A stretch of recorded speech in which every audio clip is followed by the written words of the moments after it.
Welcome back to my Keep Up channel.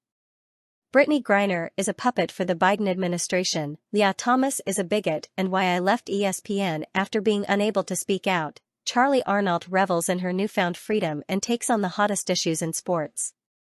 For 5 years, Charly Arnolt existed in a world where she says she could not be her genuine, authentic self.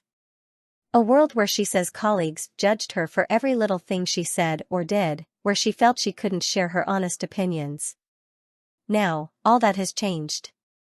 The broadcaster, 35, has swapped her previous home at ESPN for Outkick, and the restraints are well and truly off. Reveling in her newfound freedom, Arnolt is ready to tackle the most controversial issues in sport, and sitting down at the Daily Mail's HQ in New York, nothing is off the table. Enter Brittney Griner, the 6'9" WNBA player who was rescued from a Russian penal colony by the Biden administration in exchange for Russian arms dealer, the Merchant of Death Victor Bout.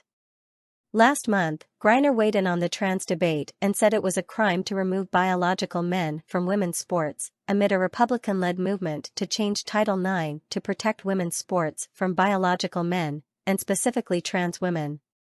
You have to look at the administration that got her out of prison in Russia, our current administration, Arnolt exclusively told DailyMail.com. So, she's probably going to do whatever it is that they want her to do. Brittney Griner should be very thankful that she wouldn't have had that obstacle leading up to this point, because she might not be playing in the WNBA if she would have. I also think that just calling it a crime is taking it one step further, and that's the scary part, is now it's not just saying, "Oh, this is wrong, we're criminalizing." It's very much the left's disposition to take dissenting viewpoints and criminalize them. We're getting mediocre males who want to cross over into women's competition. So, what if there's a super dominant male athlete? The most high-profile transgender athlete, Lia Thomas, competed on the NCAA men's team for Penn. Thomas ranked 554th in the 500-meter freestyle in 2018-19 while competing against her biological contemporaries. In 2022, after identifying as a female and undergoing hormone treatment, Thomas became an NCAA champion in the women's 500-meter event. Thomas has said those who are against biological men encroaching on a space made for women are policing women's bodies. Arnolt, though, is in favor of protecting her fellow females and believes Thomas's call for universal acceptance is shrouded in hypocrisy. I think she's the biggest bigot that I have encountered in recent times, because she is forcing her own beliefs onto other people and saying that if you don't believe in this, then you're a hateful person, Arnolt said. You were a mediocre athlete in terms of male competition, and then you decided that you wanted to jump up the ladder and enter into the women's competition. You are built differently than a woman. Anyone who tries to make the argument that there is a gender spectrum, you can believe whatever you want, but science will tell you, the DNA will tell you, there was a man and there was a woman. I don't care how you want to identify, at ground zero, that's who you are. I find it offensive as a woman when a man decides that just because they have decided to live their life and identify differently, that now they can enter into a space that belongs to women that they have fought so hard for and just completely obliterate the success and opportunities that they should have. Arnolt is keen to make it clear she is an accepting person, but only for a brief moment is she remotely apologetic. Otherwise, Arnolt displays a fire and passion not previously seen as she read from teleprompters in ESPN's Lower Manhattan studio. When she announced her ESPN departure, she outlined her excitement at joining Outkick due to its outspoken nature. It's clear to see just why she'll relish such a position. The next subject Arnolt broaches is that of Megan Rapinoe, the polarizing soccer star who was as vocal as anyone in the fight for the U.S. women's national team to receive the same pay as their male counterparts, a feat since achieved.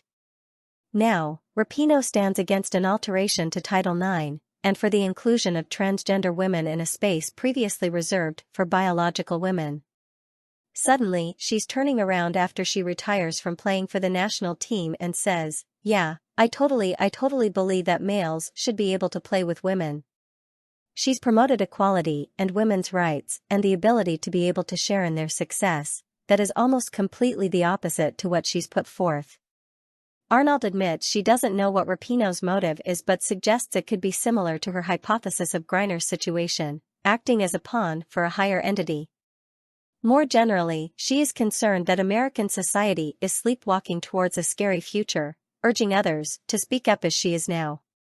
I think that once you really take a look at what's happening or try to involve yourself in the discussion, it really opens your eyes, because I think, for a lot of people, ignorance is bliss, right? A lot of people just go about their lives and think, if it doesn't affect me right here now, then I'm not going to worry about it. It's a slippery slope that we're experiencing, and it's one issue compiling against another and another and another.